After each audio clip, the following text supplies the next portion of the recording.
Hello, good afternoon guys. Nagluluto po tayo ngayon ng munggo with chicharon and pork. And masarap po yan. Dahil sa tanghalian, yan ang ulam with prito.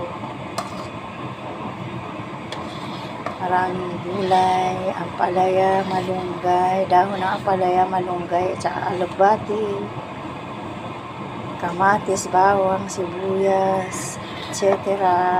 Cubes. Ayan po ang aking panimpla. Masarap yan. Munggo sa tanghali. Kasi po maraming gulay, masustansya sa katawan. Ayan. Pakulo na siya at last kulo.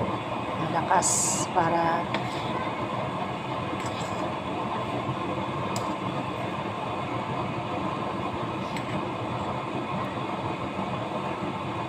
guys, malapit na siyang kumulo. Ayan.